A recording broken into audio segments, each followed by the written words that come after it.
यानंतर 5 मिनिटात घेऊयात बातम्यांचा नॉनस्टॉप आढावा।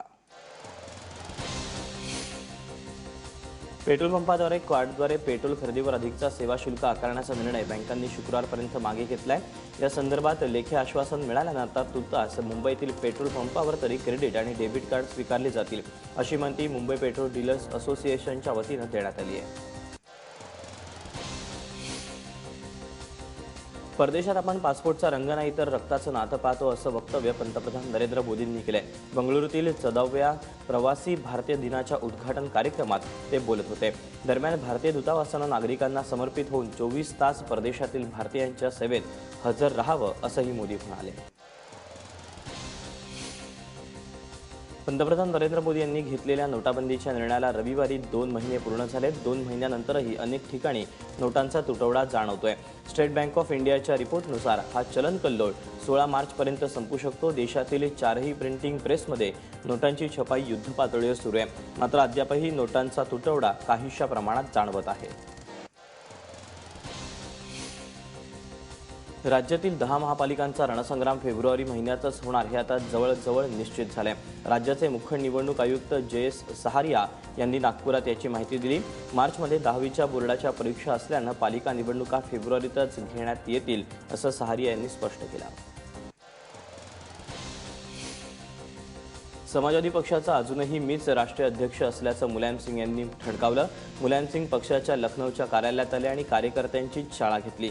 तसंच अखिलेश यादव यांची राष्ट्रीय अध्यक्ष आणि नरेश उत्तम यांच्या नावाची प्रदेशाध्यक्षपदाची नेमप्लेटही काढून टाकली आणि त्या जागी मुलायम यांच्या नावाची राष्ट्रीय अध्यक्षाची तर प्रदेशाध्यक्ष म्हणून शिवपाल यांच्या नावाची पाटी पुन्हा लावण्यात आली। नगरपरिषद आणि नगरपंचायतीच्या चौथ्या आणि अंतिम टप्प्यातील निकाल आज जाहीर होणार आहेत। यामध्ये नागपूरच्या 9 तर गोंदियातील 2 नगरपरिषदा मिळून एकूण 11 नगरपालिकांचा निकाल आज समोर येणार आहे। दरम्यान तिसऱ्या टप्प्यातील 19 नगरपालिका आणि 2 नगरपंचायतींच्या निकालात भाजपला चांगलं यश मिळालं, तर काँग्रेसनेही आपला गड राखण्याची किमया केली। नागपूरच्या 9 आणि गोंदियातील 2 नगरपरिषदांसाठी मतदान झालं। 3:30 वाजेपर्यंत नागपुरातल्या नगरपरिषदांमध्ये सरासरी 48%, गोंदियात नगरपरिषदेमध्ये 44% आणि तिरोडा नगरपरिषदेत 47% मतदानाची नोंद करण्यात आली। निवडणुकीला सामोरं जाणाऱ्या नगरपरिषदांमध्ये नितीन गडकरींचं होमग्राऊंड असलेल्या कळमेश्वर आणि मोहापाचाही समावेश आहे।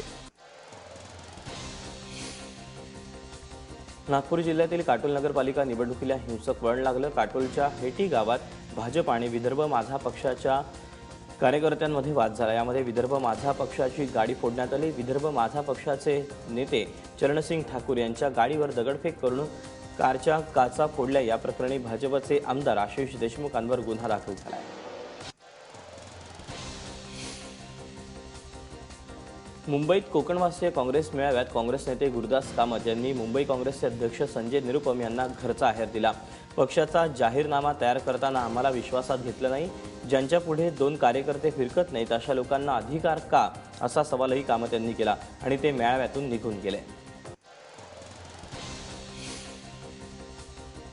मुंबईत होणारा आगामी मराठा मोर्चा हा पुढे ढकलल्याची बातमी आहे आणि अवघ्या महाराष्ट्रातून उलटसुलट चर्चांना सुरुवात झाली आहे। कारण मुंबईतल्या बैठकीत झालेल्या या निर्णयाला फेटाळत उर्वरित महाराष्ट्रातल्या कार्यकर्त्यांनी हा मोर्चा 31 जानेवारीलाच होणार असल्याचं स्पष्ट केलं। रविवारी मुंबईतल्या परळच्या बैठकीमध्ये मराठा मोर्चाची तारीख पुढे ढकलण्याचा निर्णय घेतला गेला। शिवसंग्राम संघटनेचे अध्यक्ष विनायक मेटे यांनी रविवारी मातोश्रीवर शिवसेना पक्षप्रमुख उद्धव ठाकरे यांची भेट घेतली। मंत्रिपदापासून दूर ठेवण्याबरोबरच शिवस्मारकाच्या भूमिपूजनाच्या कार्यक्रमापासून भाजपनं डावलल्यानं मेटे नाराज आहेत। मात्र नाराजी व्यक्त करण्यासाठी नाही तर सदिच्छा भेटीसाठी मातोश्रीवर आल्याचं मेटे म्हणाले। पिंपरी चिंचवडमध्ये राष्ट्रवादी काँग्रेसला मोठा धक्का बसलाय। माजी शहराध्यक्ष आणि राष्ट्रवादीचे ज्येष्ठ नेते आझम पानसरे यांनी भाजपात प्रवेश केला। मुंबईमध्ये रविवारी रात्री उशिरा पानसरे यांनी मुख्यमंत्री देवेंद्र फडणवीस यांच्या उपस्थितीमध्ये भाजपमध्ये प्रवेश केला।